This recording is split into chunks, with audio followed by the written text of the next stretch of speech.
Sinong mag-aakala na sa tuktok ng isang bundok ay matatagpuan namin ang isang napakalaking abandonadong gusali? Wow, grabe, ang laki niya. Anong nangyari? Bakit ito naabandona? At bakit mas pinili ng may-ari ng gusaling ito na itayo ito dito sa tuktok ng bundok? Ano ang tunay na kwento sa likod ng abandonadong gusaling ito? At bakit tila hindi na ito tinapos at bigla na lang iniwan?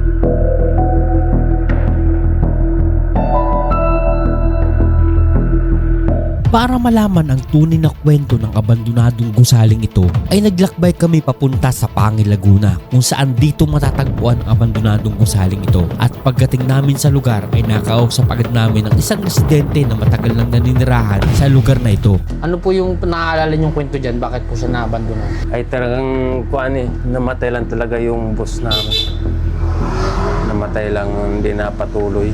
Pero ano po talagang plano dyan? Ang plano talaga nandyan, resort talaga yan. Hindi lang na patuloy nila. Marami naman silang lupain talaga doon. Sino po ba talaga may-ari? Selecta ba talaga? Kasi yung naririnig ko yung ba, selecta sinasabi. Oo, selecta talaga dati. Sa tantan niyo po, mga ilang taon na siyang abandona? Baka may 20 years na yata. Hindi lang, 25 years na yata yung na-abandono.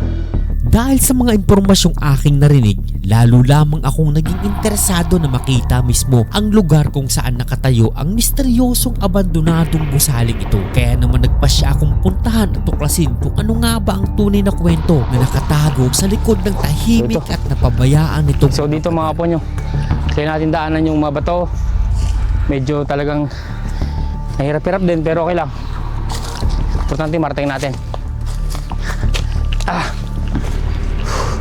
Ingitan tayo kasi baka may ahas din. Bisa pa lang, matarik na agad.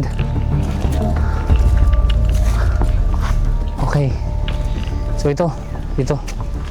Aray ko! Bumada pa. Sobrang tahimik. Sa lalakaran natin.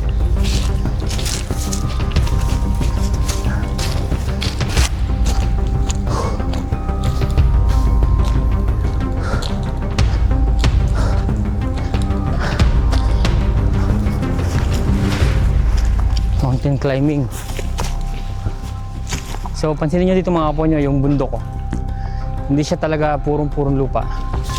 Punong-puno siya ng mga bato. So talaga may gumugong bato kaya sa mga dinadaanan natin puro bato na rin. Ingatan tayo. Kasi baka makatapak tayo ng ahas dito sa dinadaanan natin. Medyo talagang kailangan natin maglakad ng mahaba. 30 minutes ang lakarin bago natin marating yung pinaka-abandonadong gusali. Sinasabi nila na almost 25 years na siyang abandonado. Sa ilalim ng matinding init ng araw at matarik na daang kailangang akitin, ito ang landas na kailangan naming tahakin bago tuluyang marating ang misteryosong abandonadong gusali na nakatayo sa pinakatoktok ng bundok. Ang ganda dito. Dito pa lang kami. Pero sobrang ganda ng view. Wow. Sa tarik ng aming dinadaanan, halos kinakapos na ang aming hininga. Kaya minabuti namin na umupo saglit at magpahinga bago magpatuloy sa pag-akyat. So mga po nyo, ayun, ito yung unang gusali na maaabutan natin dito. Ito siya. Tara, punta natin. Oh, wow. Grabe, sayang naman to. Ang ganda ng lugar mga po nyo. Ang ganda ng view, promise ito. So sa harap na itong bahay, ayan, tanaw nyo yung malaking bundok. Ayan o, napakaganda ng tanawin. Hindi ako magtataka kung di sila magtatayo ng bahay. Ito, narating din natin yung unang bahay. So hindi pa ito yung mismong sinasabi ni mga caretaker na gagawin niya ng resort. Isa lang sa establishment na ginawa dito. Kaya na kayo, medyo hinihingal tayo. OMG. Sayang yung bahay. Napakatibay pa naman ng pagkakagawa. Oh. Ito medyo nabitak na yung simento. Nabitak na. Grabe. Napakatahimik ng lugar na ito mga ponyo. So pansinin nyo yan. Dami ng vandalism. Tinatambayan din ito ng mga kabataan. So hindi talaga siya totally tapos. So ito yan. Ginagawa na siyang pastulan ng mga ng mga baka, kambing, baho. May dumi ng baka. Sayang, hindi natapos. So ito, may banyo rito. Sabi po. Ayan o. Sayang o. Kapintura naman yung loob. Pero still yung labas. Hindi na tapos. Sayang, ganda ng lugar. Yan dito oh. Kung dito kayo nakatira, napakatahimik. Napakasarap manirahan dito. Tara, tingnan yung taas. Kung ano yung makikita natin dito. Napakatibay pa niya mga kaponyo. Matibay yung pagkakagawa niya. Ang kapal ng pagkakasimento niyo. Wow. Ang ganda dito. Tingnan niyo naman oh. Ang sarap ng simoy ng hangin. Tapos yung view. Kitang-kita mo yung buong Laguna. Laguna Lake oh. Wow. Ang ganda. Sayang. Hindi natapos. Andito sa kabilang side, dito makita niyo talaga. Paraiso. Grabe. Ayan oh. Oh. Sobrang ganda. Yung hangin, napakasariwa mga kaponyo. Sayang lang. Sana may magtuloy na lugar na to. Para maging isang destinasyon din natin mga kababayan. Ang ganda. Dadayuin to sana kung talaga natapos. Oh. So dito, meron ditong bang parang duyan ata to. Hindi ko alam kung anong plano nila dito pero ayan oh. Para siyang baras na hindi alam kung baka lalagyan sila ng duyan. Oh. So tara, puntahan na natin yung isang abandonadong establishment. Doon naman sa kabila. Doon pa sa may tuktok pa. Kunting lakad pa. Tara. Grabe. Kawalan itong dinadaanan natin. And dito may nakita tayong isang parang, ito ata yung gagawin nila parang gate. Siguro may bako doon dati. Ayan oh, may poste oh. Ayan, tapos meron doon isang poste. Parang may gate dati. Ito, tayo. Wow. Ito ba yun? Ito ba dito? Tara. Kawalan talaga.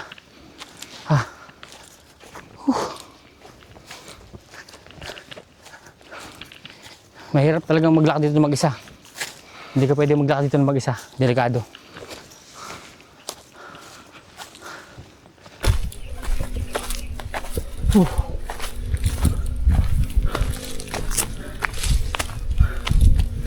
Grabing init.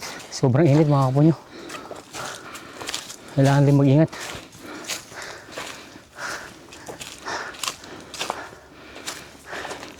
Hindi nga nakabahan ako dito Masukal na. Hindi ko lang kung tama ba yung dinadaanan natin.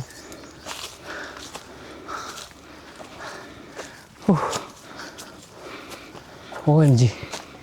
Bubat na. Dahan-dahan tayo. Baka meron tayong tapakan na ahas dito.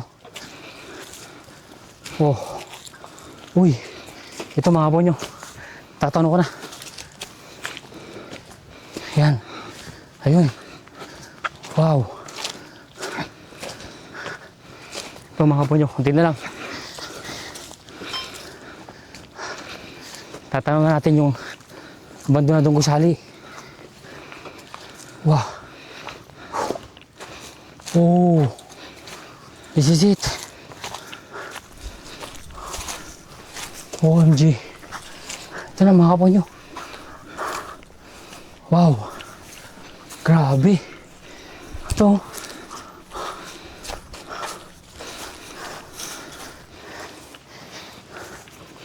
Pakatahimik. Ang laki niya. Ito mga kaponyo. Sa wakas, narating din natin. Pagkatapos ng ilang minutong naglalakad, ito na, narating na natin. Wow! Laki!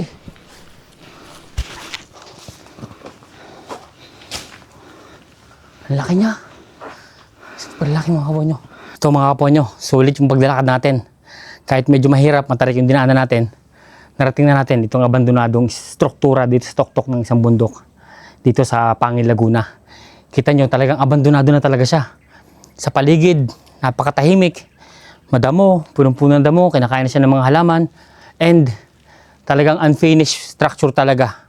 Ako na yung sabi na talagang sayang, hindi natapos. So samahan nyo ako mga kaponyo. Ikutin natin, puntahan natin itong abandonado na to. Tara, punta tayo.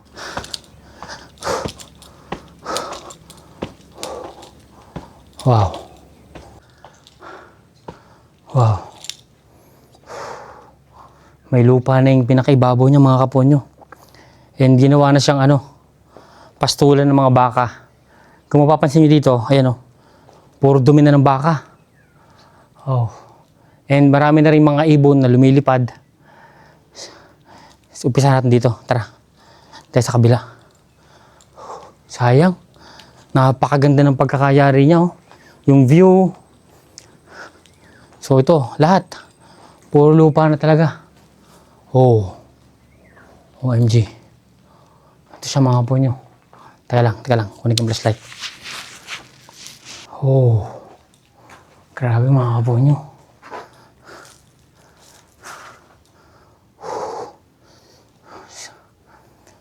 Nakakapagtaka lang kung ginawa siyang pastulan ng baka. Bakit walang baka ngayon dito? Mga bakas lang ng paa. Ayan ingat pa rin tayo. Ang dami niyong kwarto mga kaponyo. Yan Ito. May isang kwarto dito. Tapos mayroon dito sa kabila dito. Ayan sayang naman yung lugar na to. Grabe mga kaponyo. So ito yung sinasabi ng caretaker na gagawin sanang resort. Kaso nga lang namatay yung may-ari, yung nagpapagawa. Kaya ito. Kaya kung titignan mo siya, talagang hugis siya na accommodation talaga. Ito, isang kwarto. Tapos, ito yung pinakabuong kwarto. Ito yung pinaka-CR. Ayan. Ito. Ayan. Pinaka-CR to. Yung mga hollow block, ang tibay ng pagkakagawa niya, mga kaponyo. Ang tagal ng panahon pero yung mga hollow block hindi pa rin nasisira. Grabe yung gubat na. Ito mga kaponyo, parang ano ba ito, nuno sa punso. Tabi po, ang laki nito. Paano nabuo itong ganito? OMG, tabi po. Mag-i-explore lang po kami. Grabe. Ayan Hindi ko alam kung ano to. Mga kaponyo, alam niyo ba kung anong tawag dito? Ako wala akong idea kung ano to. Ang narinig ko lang yung mga ganito, yung parang nuno sa punso. Pero ewan ko kung totoo ba to o ano. Pero ito, natumpok yung lupa sa taas. So kung alam niyo yan mga kaponyo, paki-comment naman dyan sa video natin kung alam niyo yung tawag sa ganitong klase ng nagtambak-tambak na lupa. Parang sinadyang gawin Tabi po. Mamaya punta tayo sa taas. Ikutin muna natin yung baba para maipakita ko sa inyo. Ayun ito yung kabuuan mga kaponyo. Ang lawak nito. So dito may may bakas pa ng baga na katunayan na may nagluluto dito. Tingnan nyo. Talagang nakadesign sa for resort. So yung lugar na to, kwarto-kwarto. Ayan, isang kwarto dito. Sobrang dami ng dumi ng ng mga baka. And dito, kwarto pa rin dito. Ayan, maliliit na kwarto. Ito, kwarto pa rin to. Tara, tingnan natin sa loob. Tabi po. OMG. Dilim. Tabi po. Ba't parang may basa pa? Tinan mo. Basa pa yung dumi. Ayun Tapos yung mga damo, sumasampa ng mga kaponyo. Ayun umakit na sa bintana. Wow. Grabe. Medyo creepy yung lugar. Pero, ikutin pa rin natin. Napakalaking hinayang nitong lupa na to mga ponyo. Pati yung ginamit na na pagpapagawa. So dito mga kaponyo, meron na namang isang lupa. Oh. Ayan oh. Parehas ng lupa doon kanina. Ito, meron dito isang tambak dito sa gitna. And dito sa kabila, ito yung pinakabintana. Ayan oh, yung parang pinaka-terrace niya. At ito, meron dito mga kaponyo. Ito yung pinaka-manhole. Oh. Ayan. Ito mga kaponyo, yung pinaka-manhole. Ito siya. And sa baba, meron pang structure dun. Meron pang structure sa may baba. Oh, maluwag talaga. Napakalaki. Kapanghinayan yung lugar na to. So imagine nyo mga kaponyo, ang daming walang tahanan, ang daming walang bahay ng mga Pilipino. Pero may nakikita tayong ganitong lugar na abandonado na hindi napapakinabangan. Just imagine ilang tao o ilang Pilipino ang pwedeng tumira dito. Tara, katas-tas. So ito mga kaponyo, yung hagdanan, hindi na masyadong safe. Parang na. Tapos dito, mapapansin nyo, yung bakal niya, halos pasira na. Ang ganda ng pagkakagawa niya mga kaponyo. Sayang. Wow. This is it. Ito yung sinasabi ng caretaker na napakaganda ng view. Tingnan nyo naman. Parang halos kasi malaki pa sa isang basketball court. Ang luwang nito. Oh. Yung view. Look at the view mga kaponyo. Kita mo talaga. Yung lahat ng Laguna Lake, yung tanawin sa buong Laguna Lake. Napakaganda naman ito. Amazing, mga kaponyo. Sa baba, medyo creepy. Pero pagkakatidig sa may taas, sobrang nakakamangha yung tanawin. Ang ganda. Tingnan nyo naman, oh. Oh. Kitang-kita yung buong Laguna Lake, mga kaponyo. Laguna de Bay. Kita nyo yan. Ang ganda. Tindi sa kabila, yung bundok na natanaw natin kanina, ito tanaw na tanaw na. And kita nyo, nakapagpaganda rito. Ito yung pinaka parang sentro niya, yung hagdanan. Parang pinaka sombrero nung sinaunang panahon. And dito, mayroon pang babaan dito. May hagdanan pa rito mga kaponyo. Pwede tayong bumaba. Ayan o. Di ba? So pwede tayong maupo dito. Pagmasdan yung tanawin. Sobrang ganda. Wow, amazing yung pagkakagawa nito. Sayang. Nakakapanghinayang lang. Kasi hindi na pakinabangan. Tinayo, tapos naitigil, wala na. Tingnan nyo kung gaano kaluwang yan, oh. Sobrang luwang mga kaponyo. Ang ganda dito. Just imagine. Nakakapanghinayang lang talaga. So mga kaponyo, natapos na natin ikutin itong isang abandonadong gusali dito sa may Pangil, Laguna. So nakakapanghinayang lang kasi hindi natapos ang plano para dito na gawing resort. Sana naging isa sa pinakamagandang pasyalan ng ating mga kababayan. Kasi kung makikita nyo, dito pa lang, sa harapan pa lang, kitang-kita nyo talaga yung buong lawan ng Laguna. So nakakapanghinayang talaga. So mga ponyo, kung nagustuhan nyo yung ganitong video, i-like nyo yung video natin para makagawa pa tayo ng maraming video at makapunta pa tayo sa iba't ibang lugar. At marami pa tayong matuklasan ng mga ganitong klaseng abandonadong gusali na napabayaan na sana ay napapakinabangan. Kita-kits muli tayo sa susunod na video mga ponyo.